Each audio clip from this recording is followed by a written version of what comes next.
ਪੁੱਛਨੇ ਆ ਬਿੱਸੋ ਬਿੱਸੋ ਬਿੱਸੋ ਹਾਂਜੀ। ਉਹ ਕੌਣ ਸੀ? ਇਹ ਹਿੰਦੂ ਹੀ ਉਹ ਇਹ ਮੰਗੇ ਦਾ ਪਿਓ ਸੀ ਬਿੱਸੋ?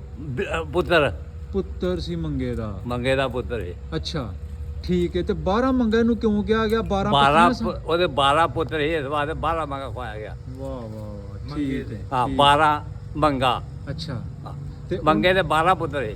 ਠੀਕ ਹੈ। ਬਾਬੇ ਮੰਗੇ ਦੇ 12 ਪੁੱਤਰ ਸਨ ਤੇ 12 ਦੇ 12 ਹਿੰਦੂ ਰਾਜਪੂਤ ਮਿਨਾਸ ਹਾਂ ਮਿਨਾਸ ਸਨ।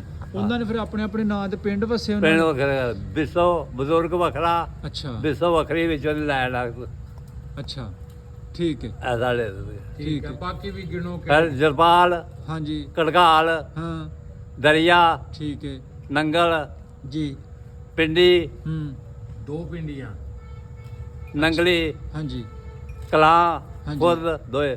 ਹਾਂ ਫਿਰ ਝਗੜਾ ਹੂੰ ਦੋ ਨਵਲ ਦੇ ਨੇ, ਚਿੜੀ, ਚੱਕ ਅੱਛਾ ਤੇ ਜਿੰਦਾ।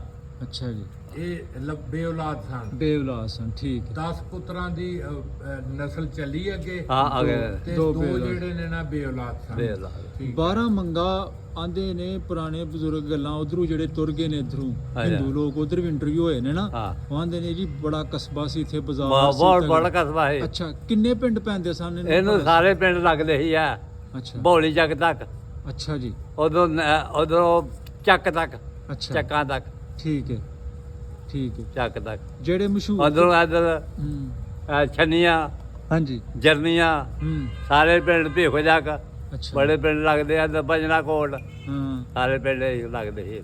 ਵਾਹ ਜੀ। ਇਹ ਪਿੰਡ ਉਜੜ ਗਏ ਨੇ, ਉਹ ਸਾਊ ਕੋਟ, ਛੰਨੀਆਂ। ਹੂੰ ਠੀਕ ਹੈ।